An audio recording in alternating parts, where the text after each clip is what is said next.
Hello, pessoinhas! Tudo bem com vocês? Sejam bem-vindos a mais uma aula de ciências. Hoje o tema da nossa aula é método científico. Bora lá então?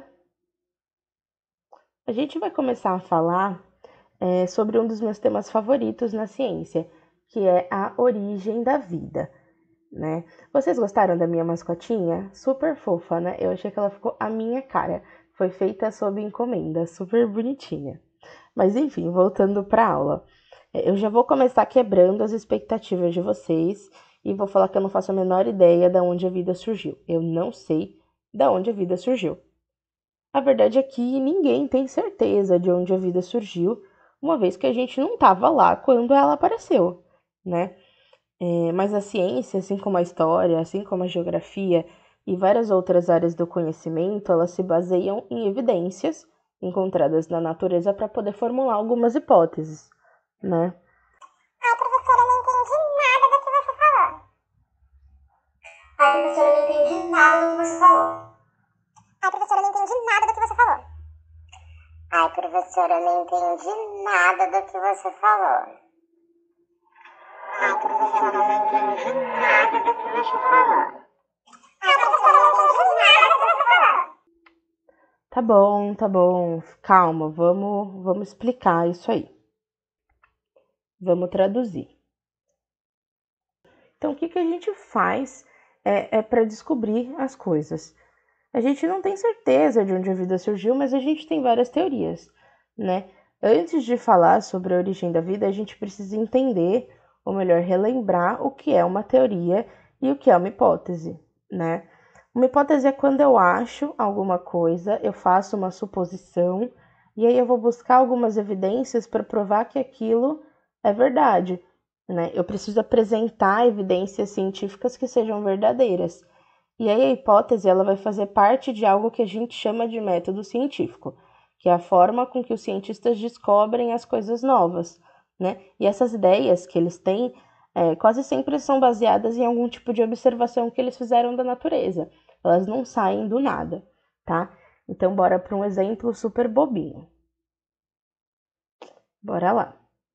Eu tô em casa, certo? Eu tô entediada de quarentena, eu não tenho nada para fazer, e aí eu resolvo assistir La Casa de Papel na minha televisão. E aí eu pego o controle remoto, eu aperto o botão de ligar e a minha TV não liga. Epa, eu acabei de fazer a primeira etapa do método científico, né? Essa primeira etapa é a observação.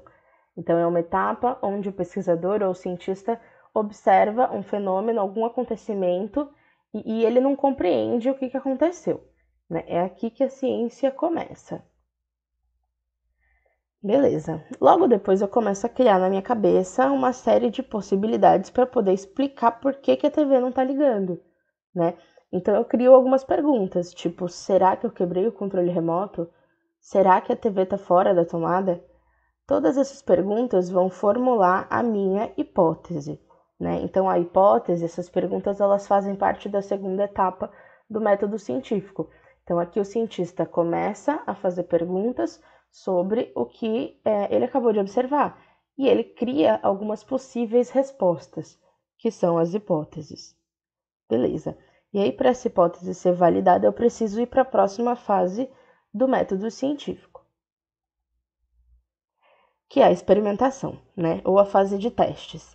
Nesse momento, eu vou testar se as minhas hipóteses são verdadeiras. Por exemplo, a minha primeira hipótese era de que o controle remoto estava quebrado, certo? Eu pego o meu controle remoto e aí eu aperto o botão de ligar, né? Eu estou fazendo um experimento aqui testando se aquilo era verdade. Então, eu pego o meu controle, aperto o botão de ligar e eu percebo que a luz dele está acendendo. Então, mesmo que a TV não ligue, a luz do controle está acendendo, então ele está funcionando. Logo, a minha primeira hipótese foi refutada, né? Ela é falsa. Beleza. Mas a gente tem uma segunda hipótese, que é de que a TV está fora da tomada. E aí, para fazer essa análise, eu vou até a TV e vejo se ela está ligada na tomada. Muito simples. E aí eu percebo que ela está fora da tomada. A minha segunda hipótese estava correta. E aí, agora acabou? Não. Bora lá. a gente vai para a penúltima etapa do método científico, né? Que é analisar esse meu resultado. Então, nesse caso, eu vou tentar entender a relação entre a TV não querer ligar com o fato dela estar fora da tomada. E aí eu vejo se os meus testes foram feitos corretamente, né? Eu vejo se tudo que eu fiz foi suficiente para responder as perguntas que eu tinha. E aí, se as minhas hipóteses estavam corretas ou não. Se as minhas hipóteses estavam erradas, eu volto lá para a fase de perguntas, para poder formular novas hipóteses que possam dar certo.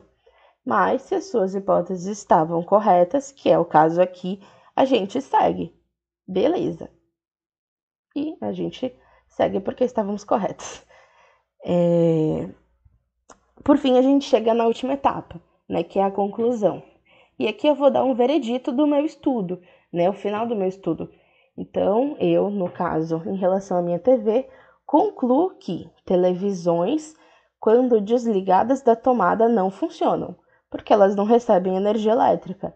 Essa é a minha teoria. Se eu repetir esse mesmo experimento 1 milhão de vezes, enfim, testar ele várias e várias e várias vezes, e ele sempre der o mesmo resultado, eu posso chamar ele de lei, como a lei de Newton, por exemplo. Tcharam! A gente fez o método científico na minha casa. E você, já usou o método científico mesmo sem saber, tá? Para descobrir alguma coisa? Comenta aqui embaixo em qual situação você já usou o método científico.